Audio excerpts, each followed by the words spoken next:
And now we get to the big story, the Kwesi Nyantakyi story, about what is happening. So we know the story, and I'm really wondering how this is going to happen. I mean, I have to declare my bias when I'm come to treat this story. In this particular story, I support Kwesi Nyantakyi. I've said that 100 million times. So my bias is already established. Kwesi Nyantakyi is my man. I support him. I think it's great for Ghana football. I mean, right now, we look at Ghana football, nobody can tell me that Kwesi Nyantakyi did not do great for Ghana football. You could have said that 4 years ago. You could have said that when that last story broke, but you cannot say that now, given what we have seen. He's been the best FA president that we've had since Ohini Jan, and nothing can change that. Hopefully, we get a better one, but if we have to get a better one, we still think that we still need Kwesi Nyantakyi's inputs in our football going forward so that we can get to the promised land where he had started. So for that reason, I am Kwesi Nyantakyi biased. Now let's get to the story. So Anas Aremiya Anas published a video. I went to see it, called Number 12 at the conference center. In the video, Kwesi Nyantakyi is seen in a room and is talking about sponsoring something, and then the conversation goes into politics where Kwesi Nyantakyi is talking about if they want to do business in Ghana, etc., etc. We are now finding out that the Charles Edouboahin video that we saw, that unfortunately had Charles to exit government, was the same, the actors in that video, in terms of those who are acting, the actors, yes, are the same actors in the Kwesi Nyantakyi. That the hotel of the Charles Edouboahin video is the same hotel as the Kwesi Nyantakyi one, and both events were recorded about the same time in 2018. So with this kind of information, we can draw our conclusions better than we could have done in 2020 when the story broke, or was it 21 when the story broke? So that's what we know now. The sheikh who was interviewing Kwesi Nyantakyi and giving him money is the same sheikh that was interviewing Charles Edouboahin. Okay, all right. Now, the story about Kwesi Nyantakyi is that the whole story, after we have heard from all the angles, and I took a big interest in this story. You remember, I went to see Kwesi's wife, I interviewed her, and all that. The big matters from the whole story is that, first of all, the most worrying, there was an attempt to extract $150,000 from Kwesi Nyantakyi so that the story will not be shown. We don't know who was behind that, but that's the first worrying part, and that actually happened. The next thing is that Kwesi Nyantakyi had gone to Dubai. The film we saw was not his first time in Dubai. He had gone to Dubai several times. And he had gone to Dubai on the invitation of this same sheikh.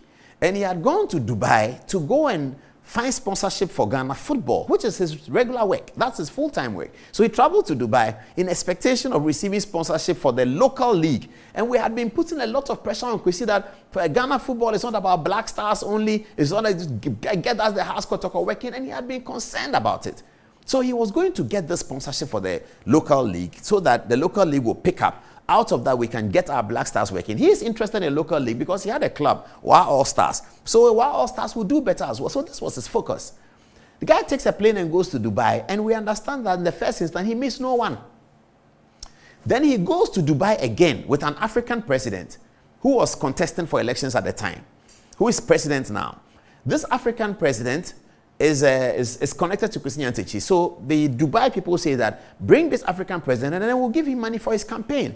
Kwesi Nyantakyi flies in with the African president to the same Dubai hotel. No show. Nobody comes up. So he goes back, apologizes to the guy who is campaigning. He's president now. And then they get away with it. And then another call comes. So Kwesi Nyantakyi's guy, the Regional Football Association chairman in Tamale, the main guy, Abu, I think is his name. He had introduced him to me at Alisa Hotel some time back. We were watching football. And he was telling me that, Paulus, Abu is my man, or something like that. I remember that. So when his wife was telling me Abu, I thought I knew who he was. Nice guy. So Abu had then met Swale. We're finding out about Swale. May he rest in peace, unfortunately. And Swale had introduced, Abu had introduced Swale to Kwesi. And then they had gone to Dubai. So Kwesi knows Swale, and they all went to Dubai for this process. Then the sheikh, according to Kwesi's side of the story, which I'm sure the court now has, the sheikh says to Kwesi that, how much money have you spent on coming here and going back so far? Kwesi mentions some figure. And then the sheikh throws the money at him. That this is for your transport. According to the story from Kwesi's side, that's what it is. And then he takes the money. Then they continue the conversation. He comes to Ghana, tries to reach them again. Bang, bang. The phone doesn't go through. Email, boom, closed. Everything, bang. Then somebody comes to him and says, were you in Dubai last year? Something. He said, oh yeah, I was the sheikh. Do you know him? He said, hey, they filmed you. It was an ass. So when they were giving you the money, they filmed you. Charlie, you are in serious trouble. If you see the video, Kwesi, why did you do that? He said, what did I do? The guy, the straight guy, he says I should say, hey, this one don't talk. If they play this video, Kwesi, you are finished. Hey, this one don't talk. The guy said they want 150. So I beg you, wherever you find it, this one there. So apparently he pays the 150. The 150 goes back and comes back, and it comes on one leg and it's coming on one hand and all that story.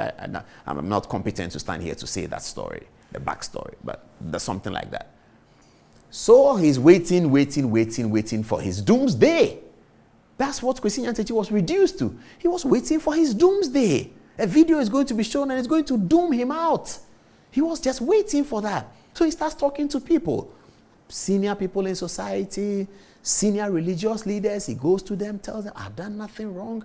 This is what happened. And they say they are going to show this video. Everybody tries to reach everybody reaching the people and all that. He was just waiting for doomsday. Doomsday comes. We see the video. People are excited. Pressure is put on governments to get the GFA to get him out. People are interested and excited about that. Yes, they want Kwesi out. He should go. Because so that they can come. Something like that. So that happens. FIFA this, FIFA that. Years down the line, we watch the Charles Edouboin video. And after the Charles Edouboin video, the sentiments of people walking out of the conference center was anger. What is this? What is this? Yes. So a judge says, I am going to deal with this case, comma for comma, full stop to full stop. Cross the T's, dot the I's, everything must be sorted out because we need to have a standard in this country. That judge is now saying to Anas, you have to take off your face. Now, to the story.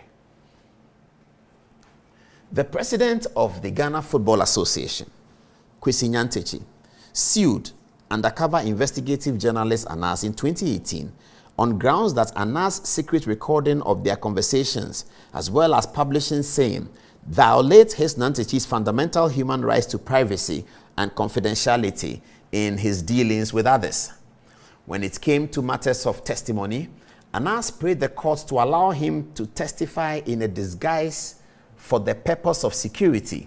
However, lawyers for Kwesi Nyantakyi argued that the basis of natural justice was to give an accused person to face his accuser.